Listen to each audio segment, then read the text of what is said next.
Infernus, named after the Vice City GTA car. I'm sure it was Vice City anyway. Might have been GTA 3, but and later days people would have known me as Bryce, so I just gave up on any sort of alias. So to me, it was a super fun game. It's almost like it kind of took the piss on other games a little bit. I mean, like talking like Half-Life, which coincidentally was a game that I had installed on that same computer that I first played on, but never played because it was too serious. Like the content was like more serious than Red Faction, and yeah, it felt funner to me, and because I think that the enjoyment of it, with like the blowing up holes and making fucking structures crash to the ground, like that was, I think that was different to everything else we were playing. And I mean, well, like I only had 20 games to choose from, right? And like that was my first real step in, but it was fun, and that community sense around the fun part of the game really kind of felt like that's what Red Faction was to me. It was like the fun community. I just looked it up because I had no idea what year, but I remember the graphics card that we had in our first computer was a GeForce MX 440, and that was released in 2002. So it must have been 2002, 2003 that we first got our dad first got a gaming computer for us.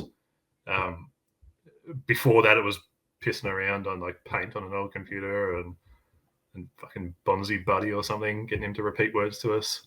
But like that first computer that we had was built by a friend of my dad who was in the industry, I guess, and installed a heap of different games on the computer, programs, and it just turned out that one of those 20 odd games that could be easily cracked with a different executable file was Red Faction, right? And yeah, it just kind of started from there. Between my brother and I, we would just we shared the one computer, so we made use of our time together, and that was it. The rest is history, I guess. I played for another 10 years after that. 10, maybe more. I can't remember. I mean, it must have been both, but my brother was a little bit older, so like in 2002, I would have been 10. So 10 or 11 or something. Similar age to Goober. I think Goober was a little bit earlier than me, but I met Goober through my brother, who was a couple of years older. So he was 14. And for reference, his name's Jason. He used to be called the Beast. He was a mapper with Goober and sort of involved in that community back in the day. So he kind of was messing around in multiplayer, so it kind of introduced me to that world a little bit sooner than probably what I should have been. I was telling Goober the other day, we started playing online, but we had no idea. Like that was our first real experience with online gaming. And what happened is that you boot up the launcher of Red Faction and you just play. Like you log on to multiplayer. And at the time, I remember thinking, my mind was fucking blown because we were playing online and there was 10 servers. There was like 10 different like groups of people we could play with at any given time. And being Australian, like sometimes that would fluctuate between like maybe 2 servers having people in them. And then it must have been like maybe 12 months or something. It was a decent amount of time. I remember that we actually played version 1.0 of the game knowing that there was an update for the game available to take it to 1.2 or 1.1 or whatever it was at the time. And because like we're fucking Australian, we have the slowest internet known to mankind. We were afraid of updating, of it taking too long, so we never tried it. It was just a thing that we didn't try. So we ended up playing on 1.0 for years. It felt like before that moment the penny dropped and we just tried it, and it was only like a 4 megabyte file or something, right? So it took like 5 minutes. So and then like you open up the server browser to 110 different servers or something, and mind blown. Definitely, it would have been levels for you. and that was again through my brother, like that first community, and it was based around like the the modding community, the mapping community, I guess.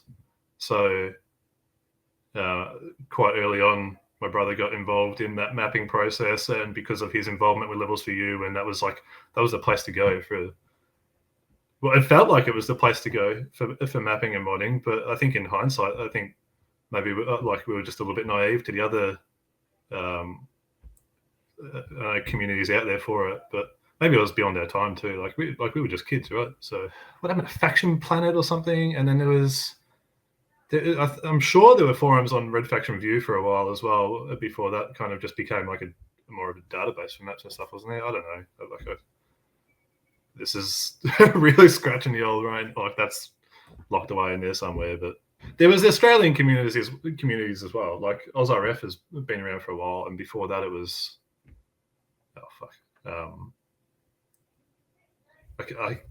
the names are so blurry now. They're all the same faction something, or like so many of them had similar names, but some of them were even like operated by like local ISPs as well. Like I think there was brands over here called Internode, and they later became Swift. I think Swift Games or something. They would like host servers for Australia too. So there was little communities surrounding those that we kind of got drawn to as well. But that was probably more towards like my competitive cycle that I played in rather than the mapping cycle. It's hard to say. Like I think there's probably a lot of influence from my brother. Like a lot of all of this is a lot of influence from my brother. So he yeah, like I said, he started doing his own thing in regards to mapping and modding quite early, and I think that's where the relationship with Goober and him developed. And because of that, I kind of looking over his shoulder, sitting behind the chair and just seeing what he was doing, and just curious about how to do that myself. And yeah, probably combined with that, the accessibility of the Red editor, it was really easy, and like from memory, I don't know if it was just like a young brain being like a sponge for information, but I remember it being just so simple to operate and simple to learn, and it was like that first dive into like creating in a 3D environment for me, which like I explored a little bit later with like 3ds Max and stuff, but it was like it felt like such a good entry level of like computers. It was like, to me, it's almost like a dumbed down version of coding and 3D modeling, and yeah, I think that served as like in hindsight a good platform for everything I've done since.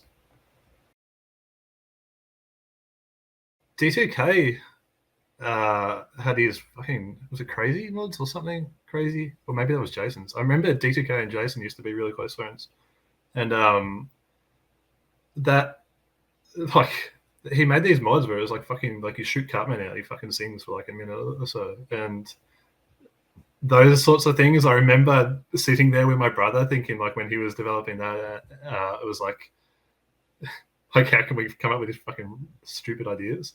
It ended up being like grenades you throw in this single fucking Smurf song and stuff, and like those sorts of moments were. I was never really directly involved in any sort of major modding, but I was really curious about how the engine operated. I think some sort of natural thing about me is I just want to know how things work, and with Red Faction, like it was so accessible to look at the files and see exactly what things did and how to change them, and just quickly load up and see the effects change in real time. So that always like scratched the part of my brain that was that needed itching, I suppose. But there was other ones like as far as mods played, like ISM. I remember playing ISM through its like development phase. Like I played 1.0, and like I'm sure I was involved in like the beta community for that too, like the testing somehow. I'm sure it was through my brother actually. Iron Sun mod. It was like the Counter Strike fans of Red Faction got fucking sick of Red Faction and wanted it to be Counter-Strike, and they tried to change it. But it was really good. It like worked in this weird way where it utilized like the flags from Capture the Flag. It was, I don't know. It was that was a really fun time in the community when it was like, it was like changing a game into a different game. It was really cool. But then other mods, like I remember my brother helping develop for like a Halo remake, and that was like I remember being so excited for that. It was like putting all the Halo weapons into Red Faction, and that was one of those things that never saw the light of day. And it was run by a lot of people who had experience in the modeling community, so it was like a really professional, like polished product as opposed to some of the other things going around at that time. And I can't remember what happened, but I remember the project just falling apart, and it was so exciting because like I'd seen all the guns in game, like the plasma rifle and the assault rifle, and this must have been after like Halo 1 or something. But like so many of those stories are floating around where it's just like, I'm sure Goober's got a fucking whole library full of these sorts of things. But yeah, those sorts of things. It was kind of fun to see happening in the background as like being a brief part of that community. There are a lot, like, because being part of the mapping community for so long, there were so many little communities involved in that, and it felt like there was like a nightly routine or like a couple of nights a week routine where you'd play on, like, way back in the day there were servers like Hua, and then they ran like the community or the custom map packs. And they would upload these fucking Hua map packs to levels for you, and then you would download them and go play them on the weekend with everyone. And there'd be 20, 30 people in this server playing custom maps, and they would just like change on a monthly rotation or something. But then there was like, and the three main servers I remember doing this with were Hua. Then there was it fucking No Clan Frank? Did he have a server for a while? And then Stupid Arso, who I can't remember what his server was called, but he ran a server for a while. And then after, sort of, that ran alongside that was old mate Macboy. What's his name? Hapa Hanu. Yeah, so he ran this sort of custom server for a little while, and there were honestly, there are so many games, so many levels that stick out in my memory. There's just too many to list. There was a lot of Capture the Flag custom maps that went around the Australian rotation. I can't remember. There's this one that was like all white brick themed and stuff. It had like little fucking pot plants on the walls and stuff.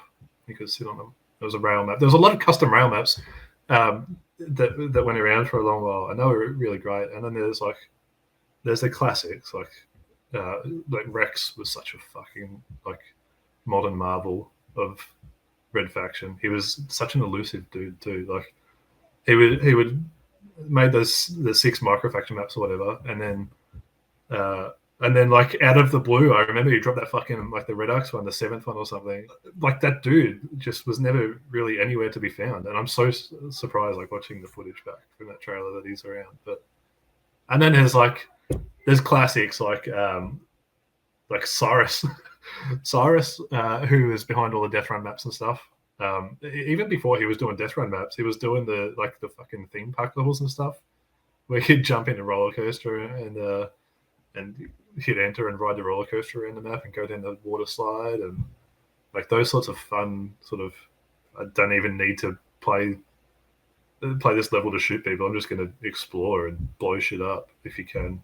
And people haven't made detail brushes. Probably the other one, the major one, I'm going to mention it because Red Frog, like some of those levels are just so fucking nostalgic. Like there was just like a creative level that Red Frog was on that was pretty hard to match, I think, by anyone in the game. Like at his most popular time, he was releasing gun skins and all these levels that were played that played so fantastically and looked great, and yeah, it was pretty memorable.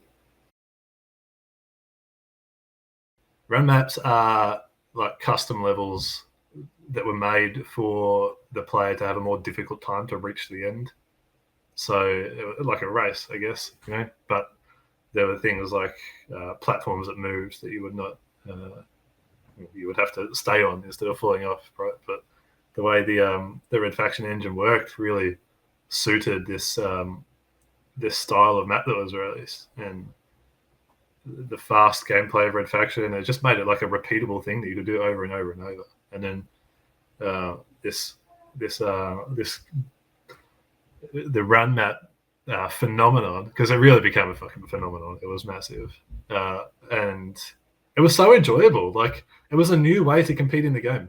Like you would just race your friends. Like, fuck yeah, I beat you to the end of this level, and it doesn't even matter. But it's fun doing it. And then like you find ways to cheat it and make it quicker. And then there was like a stage where like you try to race it as fast as you can. I remember uploading a few videos to YouTube back in the day of like me timing myself, and that being like the world record for Red Faction run map. And I was like, who the fuck's going to watch this? In the very early days, run maps were very simplistic things. Like, they weren't these big, dastardly, fucking monstrous maps that exceeded Red's limits and stuff. But then, like, the two people that really pushed it that far were Cyrus and Ice, where they just kept pushing the difficulty level of these run maps. And it was like, it fed into that whole harder is better thing with like Dark Souls and stuff. Like, it's infuriatingly difficult, but there's some sort of like satisfying thing about it where you complete it, you overcome it, and it's like, it's good for you. Run Bitch Run was like, that was when the run map community started to get popular, and Ninja was actually another Australian over here in that community who I bounced off quite a bit. And it was a combination of like Cyrus, Ninja, yourself, that kind of were releasing these run maps, and I was like, well, fuck, I'll do the same.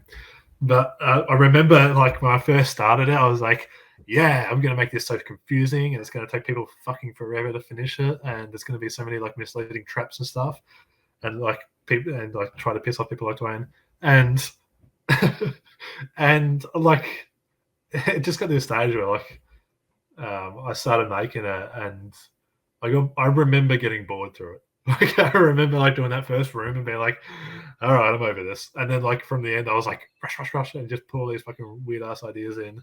But that first room, like, I remember that first room stumped so many people because there was like platforms that you could purposely fall through, and they're like, I put there as like a red herring type thing. I was like, here you go, jump on this, go on, do it.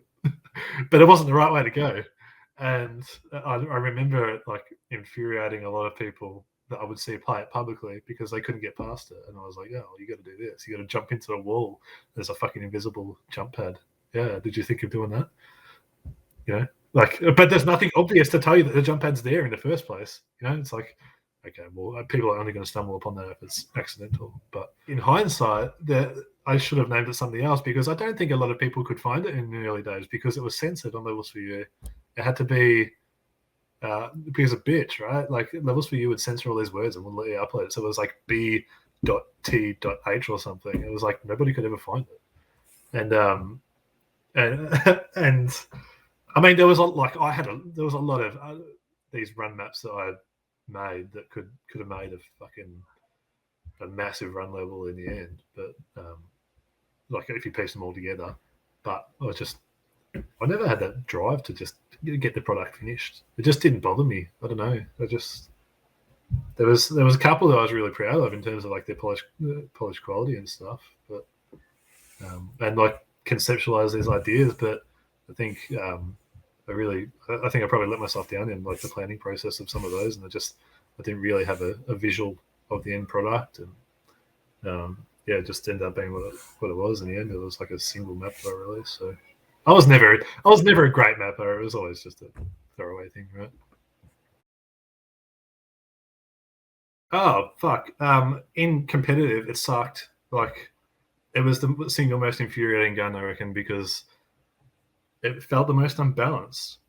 Like, it was just not good, and sometimes it would take the fun out of the game for me. It was hideously overpowered. Like it's a gun that not only does it kill in one shot, but you can also shoot motherfuckers through walls, and you can see them through the walls. Like not that, like that's just too much. Like one of those, yeah, sure, cool, that's awesome, but like there's no way of combating that sometimes. Like if you're on, you're on. There was just no way you could get around it as its own thing in a rail only server. Oh my god, like that's Instagib. Like that's cool. I love that because it actually heroed the area of the game where I was probably strong, which was my aim. So, like on a personal level, I really enjoyed the rail only maps, but in a competitive sense, involved in the rest of the game, it's like a flawed weapon. Okay, like when we're talking competitively, like we never fucking play competitively. There might have been a period like early 2000s where the game was actually seen as a competitive game, a competitive title, I think, and I'm sure ASL were one of the main tournament hosts or providers or whatever back then, but it was never available to us in Australia because of the time difference and the fucking ping advantage, like advantage, whichever way you want to say it. But we never really had that in Australia. So I remember not really being too good at mapping. So like it was always, like I said, like in the shadow of my brother to some degree. Like it was just looking at what he was doing and wanting to do that. So I don't really know if there was like a really like a strong attachment for me to do that, other than just the curiosity side of it. I wasn't really good at it or anything. It was just more so that. But I moved away from that because of that. So, and that was it was about a time when I sort of realized that maybe I was like a bit of like above the average typical player in terms of skill level. So yeah, it was one of those things that like it never really turned out to be like wanting to be good until I realized I was quite good. So and when that moment, like when that penny dropped, that's when I started reaching out to the people like Nick and Philip, who were probably the better players of my real competitive period in the game. And I would pick their brains for days. Like I'm sure Nick can vouch for it, but like I would hassle him, being like, "Fuck, how do you do it, man? Like, how do you be that good?" And like being younger as well. Like at this stage, I would have been like 17, 18 or something, and maybe even younger. And yeah, just picking their brains and trying to figure out how to get better, just for the sake of, I don't know. Like it was a weird like the belief in myself or something that I could be the best or something. But yeah, I don't know. It was like a progressing myself type thing. I firmly believed I could be the best like player in the world. Like that was fully within my brain, and I knew I had such like a great understanding of the game and the engine and how it operated, and I was like, I knew the game inside out. Like I had ventured inside all that fucking the mapping and the modding. I understood that like the boundaries that offered in terms of the game engine, and then I knew I had like a foundation for being a highly skilled player. And it turns out the two ended up combining in a way that I did end up being one of the better players, and that stopped. Like, believe it or not, there was a scrim match against Nick and Philip that we had. I can't remember when, and this like I'm talking, this is way beyond Nick and Philip's like glory days, but those two were widely considered the best. And we had a scrim match. It was like a fucking like an MSN bloody message, "Hey Nick, what to play?" And then we played on an Australian server. And then me and my mate Sol from Australia, we beat Nick and Philip on our servers, and it was so funny because Nick was you could tell Nick was pissed. He was like, "I don't want to fucking lose on my on an Australian server," and it was straight away because he didn't want to play at the start. He was like, "Oh, all right, I'll do it." And then we beat him, and then he was like, "Fuck, let's go American server now." and then we got smashed. But like that moment for me was like, all right, I'm like, that was like some sort of like proving moment for myself where I was like, okay, I can match it with the best. Like I'm done now. And literally since that moment, I've not touched the game. I revisited briefly, and it was just some sort of like, I don't know, like it was never going to be anything more than that for me. Like as much as it was like great to just progress myself, but like there was nothing more. I don't know. It's a fucking video game at the end of the day, isn't it? Like, and we weren't even like competitive. Like they were just like scrim matches. They weren't like clans or. It was just like it was some sort of accomplishment, and like mentally, like it wasn't actually a thing like we set out to do or something, but we did it. And for me, like that was the moment where I dropped all sort of care for Red Faction. It just fizzled out. Like you get older, and then like I moved out of home, and then I just like it became not a priority. And um, back when like through the younger years, like you'd be playing it flat out for like in Australia, we get like our school holidays we call them, where it's like 2 weeks off from school, like 3 times a year, and then you get your massive Christmas holidays too, which is like 2 or 3 months off school. So like those times, like me and my friends would be like, "Fuck yeah, we're gonna like just waste time and just sit in our fucking rooms all day." But then you get older and you can't do that anymore. And I think that's probably what really combined with it, because it wasn't so much that the community wasn't enjoyable, but I think in the moment people didn't think the community was enjoyable. I think it's a lot of hindsight where people have probably respected what we had more, and in the moment everyone was so like at each other, and it wasn't healthy. So I think there was like there was a break from that I needed to take, because it was a small community by that stage, and it was like it was just like I didn't need to spend my time doing that anymore. I didn't want to. So I mean, a combination of factors, really, isn't it? But I mean, I still look back on those days as the better ones, the more enjoyable times from my experience. Yeah, I was part of all the clans.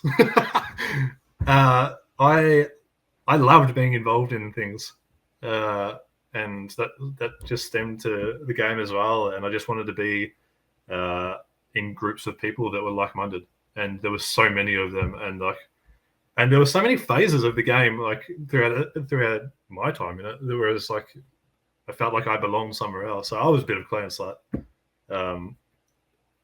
And there were I'd change weekly. Like being young and naive, like you'd jump around and you say, these people are cool. These people are cool too. But in the end, I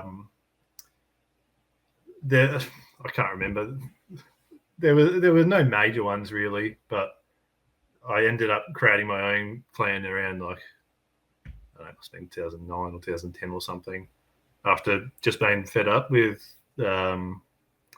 I don't know, like you see the game sort of dwindling a little bit, like in terms of player count and stuff. So it felt like there were less and less people that I aligned with, and I just decided to create our own clan. So that ended up being Idiotic Industries.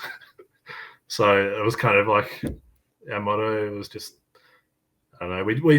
We initially began just to have a bit of fun. And just play with other people that enjoyed that sort of that banter with us, I guess. Like we just sort of didn't really take it too seriously. But then you meet people through these, and it was probably coming towards the end of the competitive cycle.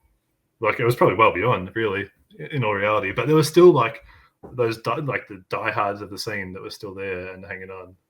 And for us, like we met a couple of other Australians that ended up being really quite aligned with that same, just keep improving mentality. And we like there was 3 of us, and we just fed off each other, and we end up creating these it was like a little community within itself where we were playing the Americans. Like there was like Flag and Hold, and Nick was involved as well. And then and then there was players like Okay, so Australians never traditionally got along well with anybody in the world. Really, there was something conflicting about the way we just conducted ourselves. I don't know, we were smart assy, and we probably thought we were far better than we actually were. But we really had like a difficult time connecting with Europeans for some reason, and I remember that. And I know that, like, I know that might sound racist at first, but we just didn't. It just didn't happen. Like we never like had that friendly relationship. But there were players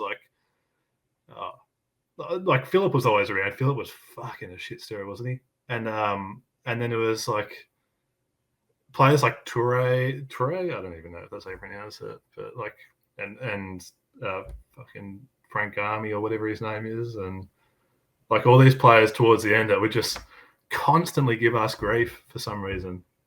And but like that's what the community was about. Like the community that we were involved with, it was almost like a national thing. Like, oh, Aussie's better than the Americans or better than the Europeans or whatever, and we all just thought we were the best. Like that's how it was. Everyone just thought they were the best, and that's what spurred on that like competitive nature. Even though they weren't like clan based in the end, it was just like pickup games. It was, but like those, admittedly, those were some of the fondest times I remember of the game because everyone was the same. Like at the heart of it, everyone had that same reason to fucking play, and it was because we all just thought we were the best and we wanted to prove it. But I was never involved with like official land settings over here, but there was a community over here called OzRF, Osred Faction, and before my real involvement in that community, they did have lands in Melbourne, which is where I'm from, uh, every couple of years or so, and that dwindled very early on, like before 2008. I think that was pretty much obsolete by that stage. But there would be like friends and stuff that I would introduce to the game who were maybe like I don't know WoW players and Diablo players and stuff, and I'd be like, oh, come try this game, it's fun, I play it, and you'd sit in a room and you'd fucking blast holes together, like and like show them all custom maps and stuff, and because that was the fun thing to do, right? Like at that stage, like it wasn't like, hey, I need to show you a fucking run map, the coolest thing ever. It's like, here, come blast holes, dig holes with you. That's fun. There was always like a cloudiness because of the way Red Faction was made, like the netcode. Uh, Actually, it felt like it benefited Australians for us to play in American servers because of the 200 ping advantage for the West Coast, right? So it felt like that was more achievable for us. But then playing Europeans, uh, it was like a 300 ping minimum. It was way easier for us Australians to really find level ground with Americans. I think the hatred or the animosity towards each other was born out of that, like we're never going to get a fair competition between each other, so we're never going to know who's the better, and because of that, like both sides of the parties knew this, and it was like you just shit talk about it, and that's probably more like the Australian laid back way. Like we never actually really fucking like hated these people or anything, but you just take the piss. You're like, oh, fuck, we're better than you. Like, and then, but because you're behind a screen as well, these people don't understand how you're saying these things either. Like, there's a strong like sarcasm attached to it. Like, fuck, we're better. We're just saying that just to stir you up, just to get that like the mental thing. Oh man, the massive one that really sticks out is when Sir Lotsapot died. That was a massive thing within like the mapping community because he and Mrs. Muse were like this larger than life duo where like they created maps together, and they weren't the best mappers or anything either. It was really weird. Like there wasn't like I mean, like it was an above average level of polish on these levels and stuff, but there was like the brains behind it in Mrs. Muse and then Sir Lotsapot who actually made them. But then their products that they end up putting out used to be this like weird mix of the two. And yeah, I remember like on levels for you that being like a really um, like a depressing time for the community, and uh, that was like that was the first time where it was like you could really tell the community cared for each other, even though they fucking didn't even know anyone.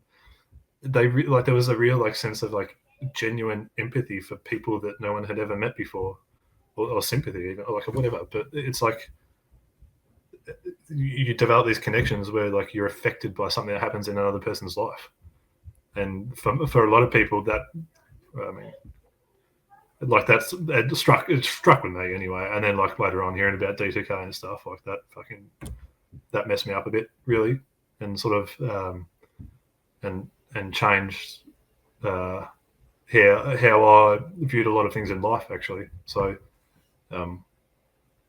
yeah, that was two moments that stick out like on an emotional level, but in terms of like like enjoyable times, I guess there was like the Red Faction Unite map packs in the early days were like another one of those times where you had the community come together for some sort of greater good, and and as an idea as simple as like it was just like a little competition, wasn't it? Like make a map based on a theme, and if you win, then you win. Cool, but fuck, you don't get anything. Like it was just like this, such like a pure love for the game, and just and helping the community in some sort of fashion. It was like, I don't think that will ever be recreated again. Like in any game, I don't think games are made like that anymore. I don't think they are made in a way that supports communities, and like it's a massive flaw in game development, if you ask me. But I genuinely don't think that'll ever be replicated ever. So the Lots of Pot One didn't really down me that much, but I suppose being young enough at that stage where like that must have been maybe like 2007 or something, right? Like that was a long time ago. But that would have been one of my first exposures as a child, being exposed to death. So as much as there are a lot of like as much as it's just playing a game, there are a lot of learning opportunities like as a person through playing a video game, right? So I think that was like uh, a very eye-opening thing for me. That like I remember sitting there and just thinking, this person is never going to post again on this forum, and like that sucks. So there was, and it was just like a way of dealing with. I was seeing other people deal with their grief as well, like and how they would support the happenings of that moment. So that was like educational in some sort of sense, I guess, as well. But the D2K one, that was like obviously years later, and fuck, I've dealt with my own mental health stuff, but like I remember reading through his Facebook, and I sat there in tears, and I fucking like I cried, and I was like, fuck, like so many people cry for help, and no one helps, and it just like from that moment in my life, I was like, fuck, man, like I needed to read between the lines more and see when people needed help, and like I did have a relationship with D2K throughout throughout my time. Like we would play maps together, and he actually taught me a lot of the 3DS stuff. So like he would help me with like getting fucking like I remember him helping me get a medipack into the game, and it was just like the third person model, and it was so fucking difficult. But this bloke had the time of day to like sit there and teach some naive little fucking Australian that would just give everyone lip, and I don't feel like I ever truly appreciated that enough. So when I heard the news, it was kind of like a flood of emotions where it was like, fuck, like sometimes there might be more you can do. So there was a lot of things that I started changing my life around the time of hearing that news and reading through all that I knew that I could benefit other people's lives in a more positive way. It felt like there was a lot that he wasn't feeling appreciated for, and that's what I took out of it, is that maybe if you can show more appreciation for the smallest things in life, that maybe you'll save someone from doing that. Because I genuinely would have had no idea that anything was ever wrong, because he was such like an outgoing guy and like so helpful and like some of the stuff, like fuck, he got me into like I don't even know how. Like I have no idea how I was interested in this, but he like was like, oh, download fucking Dance Dance Revolution. You can play with your keys and stuff. And I was like, yeah, Dance Dance Revolution. Fucking, and like small things like that. He was just so like genuinely excited about sharing that with someone, and I was just like, okay, cool. And then yeah, like fuck.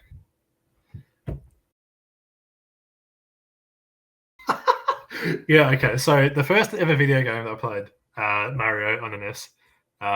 It was one of the games we had. We had Link, we had Zelda 2, Link's Awakening, and some other fucking helicopter game on the NES. And my obsession, I guess, with video games started there. And because I love Mario, I was like, fuck, what can my online alias be? And I was like, genius, I'll call myself Luigi. So Luigi was the first ever name that I sort of was represented by online.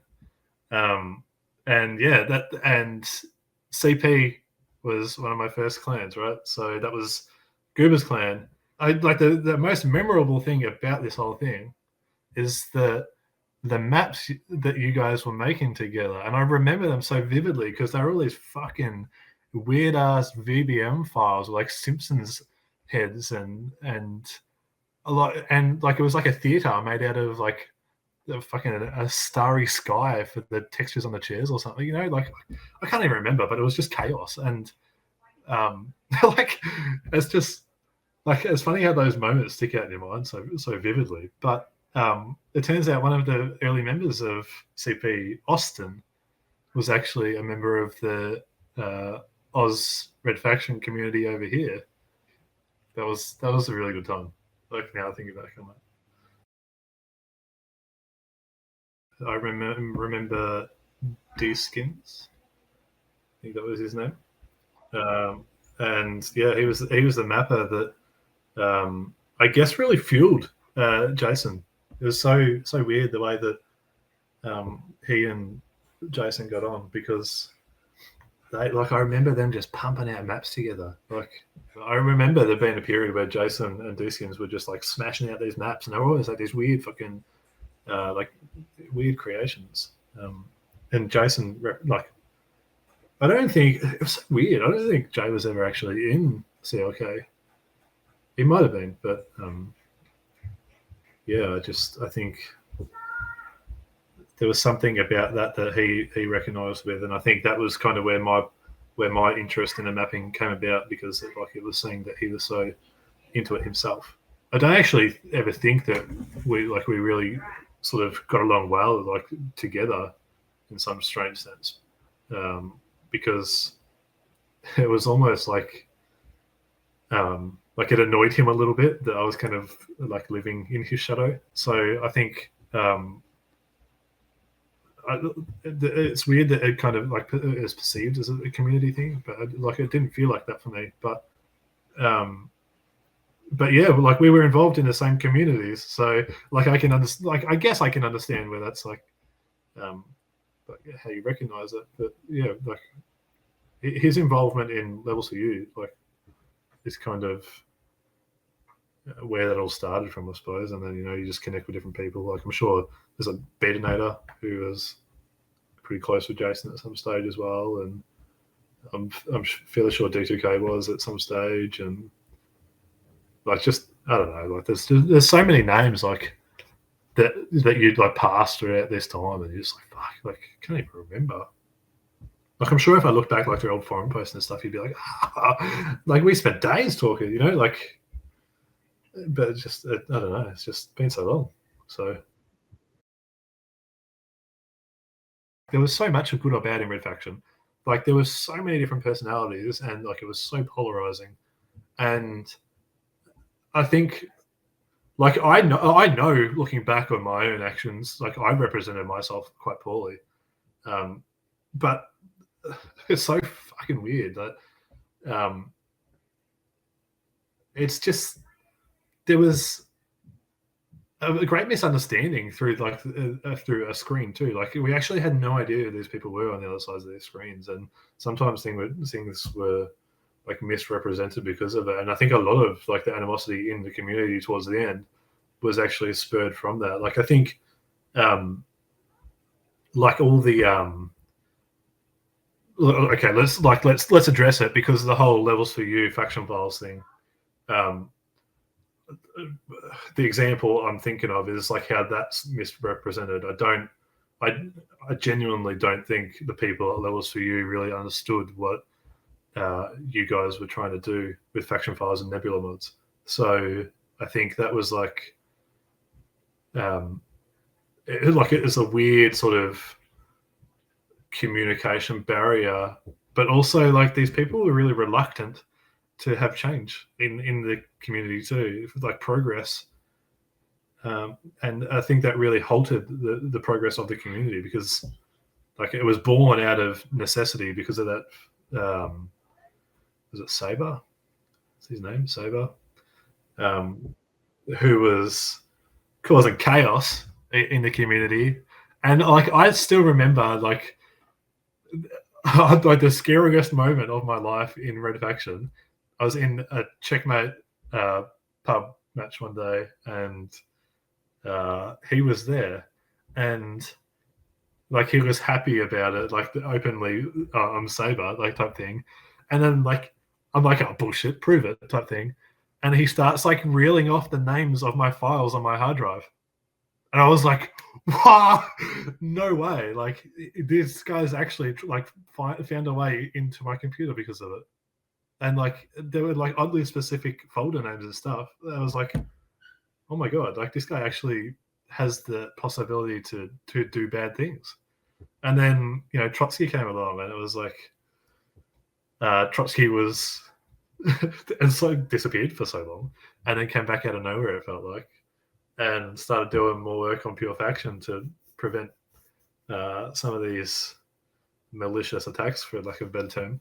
I genuinely don't think Sable was actually out to hurt anyone. I think he was just exploring his newfound abilities. But I just thought some of that was like, these people at Levels for You were so against like this progressive, like let's like move in a more positive direction. And yeah, I think it was just like they held back a lot of things in some respect because they were so complacent.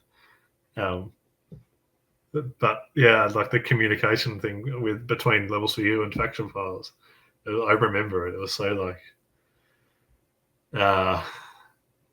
both sides were just like not hearing each other. I was like, oh, this is like, I'll get my popcorn and and like clearly I was like aligned with you guys more, because like I'm all for that progress. I think it was good. I think it was like I knew that's what the game needed, and like I was never against that, and I love that you guys were always sort of proactive in the community.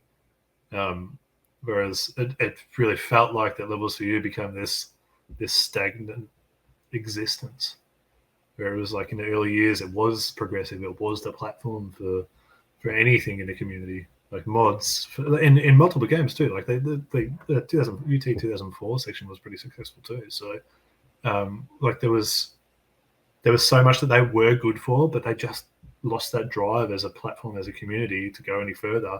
And once they reached that stage, they were really like, you could see it was like, well, if we're not going to do it, we're going to stop you from doing it too, type thing. And they really, because they had this level of power perceived in the community, it felt like that they did have some say on that, and sort of created these perceptions of faction files. And I can't remember if it was Nebula Mod still at that stage, but it really felt like they had a bit of power over how you guys were perceived. So I remember, like, I used to be such a fan of No Clan Frank. Such a fan, like because he was part of the mapping community. He was part of the custom map community, and it was like, you know, you'd look up to these certain characters throughout the game, and you'd be like, oh, this person, like you'd hold him on a pedestal, right?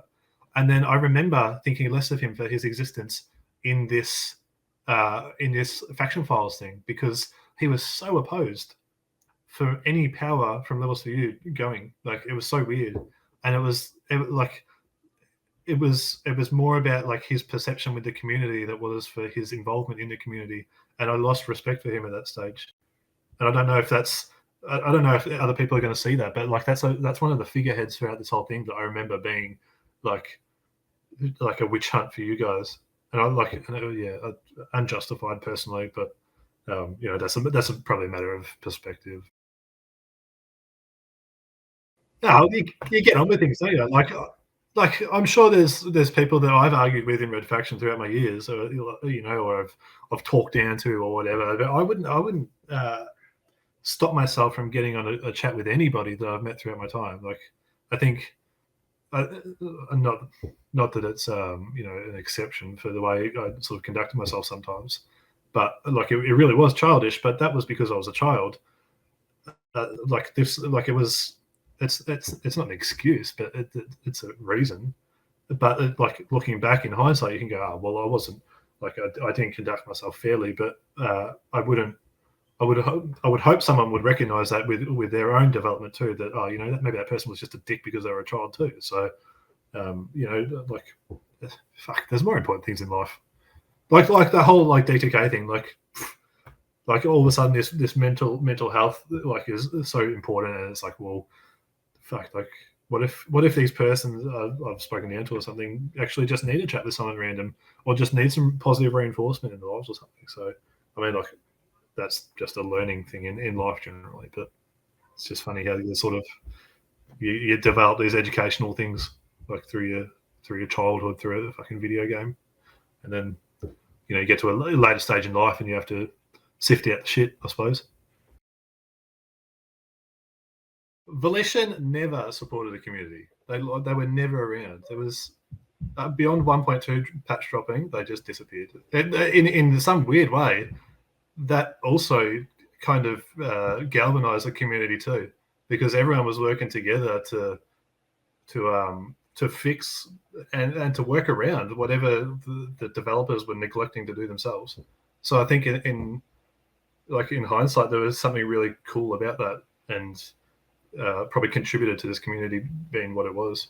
I'm certain there was actually a period through like I don't know, maybe 2008, 2009 or something, where Volition members actually reached out to Levels for You and organized some sort of fucking community game or something where they play with this. But that was after they had like that was so many years after they had dropped support for the game, at least unofficially, and um, maybe they had even like moved on elsewhere and become a different studio or something. So I don't know, but it really like it never felt like they had any sort of direct involvement in the game beyond probably that 1.2 patch.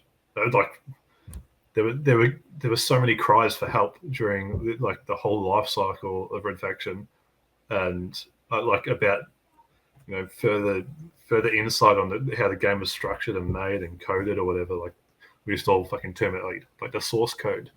But obviously, like in hindsight, that hasn't really mattered because people like Trotsky and fucking Digi and all these new people coding these days have like really they saved the game and done what Evolution should have done very early on, I suppose.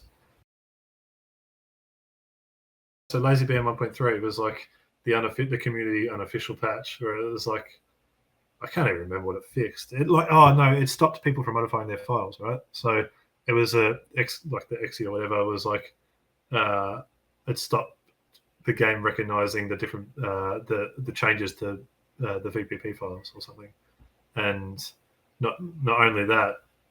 Well, I think that was the 1.3 side of it, right? But then the lazy band side of it was just the fucking kick player name instead of kick IP or whatever, so, or band, whatever. I don't know. So, like, I think, that community patch was sort of developed out of a necessity to some degree to try and stop the cheaters. But I don't recall there ever being like a real effective workaround for it unless you were really, really sort of knew what you were doing. And I think the way I thought about it was that, like, I was always pretty knowledgeable about the back end of the game. I wouldn't say I was good at it, but I was always curious about the understanding of the game and what could be done. But my mentality was if I didn't really understand it, then probably a main majority of the people that played the game wouldn't understand how to do it either.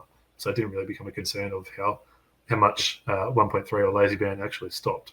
But outside of Lazy Band, I can't remember too many like unofficial patches. I understand like Pure Faction was around for a long time. Like there was some sort of fucking historical version of that. Like it was on someone's website. Was it like Trotsky's old website that just like was left to rot or something? And yeah, there was like that file was around for ages, and it was like that was made in like 2004 or 2005 or something, and then just left to sit. And then like 10 years later, Trotsky, oh, not 10 years, like 5, 6, 7 maybe. And Trotsky comes back out of the blue. He's like, all right, I'm going to fucking make things again. It was like, what? And yeah, that was like the first real like, it felt like the first real programmer to really do something positive for the game itself. Like there were other programmers throughout the time, like even like Digi, like he did a lot for the game, but not directly on the game.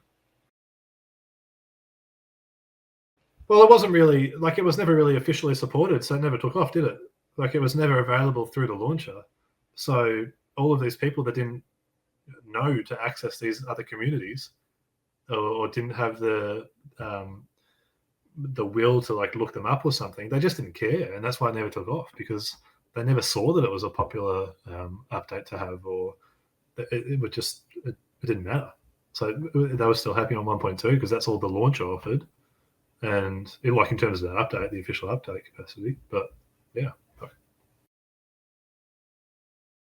So Red Faction 2, I had a modded Xbox One, the first one. I had one of those when I was younger, and it was modded, and you know we had all the burnt games and stuff. So Red Faction 2 ended up being one of those burnt games we had. And that was actually a really fun time on consoles. Like we would like when family friends would come over and stuff with their kids, who were like being our friends, but like we'd all just sit down and play like 4-player on the multiplayer maps on Red Faction 2. But like obviously that was nowhere near the same sort of experience that we got out of the first one. But like there's still some good moments in that, but I don't think it in any way really truly compared to what Red Faction 1 was. I think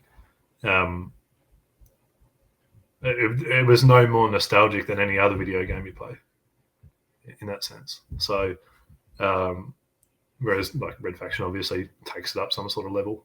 The third one, I remember there being so much like outcry and like waiting for the third iteration for so long, like just everywhere. Like you would, the passing comment would be like, "Oh, when the next Red Faction comes along, the sequel, whatever." It would always be like a tongue-in-cheek type of comment, and then and then I think what is it, Guerrilla was announced, and it was like, okay. And I remember there being a fair bit of optimism about it, and I remember having a PS3 at that stage and playing the demo or the beta or whatever it was named back then, and it was kind of at that moment when that demo dropped that like the collective community was like, oh, that's that's not what we want. That's not what the game was about. And I think, I mean, like history says over the last probably 10 or 15 years that game developers aren't really giving the players what they want. They're giving the players what they think they want. So I think just they just got it wrong. I don't think that's what the game was about. I don't think that was an honest version of what Red Faction was to me. I think it really could have been named something else, and it would have been probably more successful because I didn't have to live in the shadow of it as first one, right? So, I mean, like as a standalone game, I think it was pretty enjoyable. It was cool to blow shit up, but I never ever played it in the same sense that I played the first. And I actually don't even think I've finished it. I've got it on Steam. I've got the fucking remaster and everything. So I've got them all, and I genuinely don't think I've ever actually loaded up Armageddon for some reason. And just knowing it's based on the same engine as Guerrilla, it's like, no, pass. There's just no interest. Like knowing that it's just such a far cry from what the original was. Like the second you could cop and you could go, oh yeah, like I see how it's I see what they've tried to do with it. You can cop a bit of that, but in reality, like the first was just too good. Half of the reason why RF1 was cool is because it was so accessible, like in every way, shape, and form. Like you could fucking send it to your friends and have them play without even they can do whatever they want with it. The level editor came with the game is stalled, like that is unheard of these days. But then it was such an easy thing to use, and then modding the game was you could do it in a fucking notepad file, and it was just everything about the game was so accessible, and that's like the key thing about it. It was, and I think that's where these communities were able to thrive because there wasn't a massive barrier for these communities to exist. Everything about this game was just set up for it to control itself, really.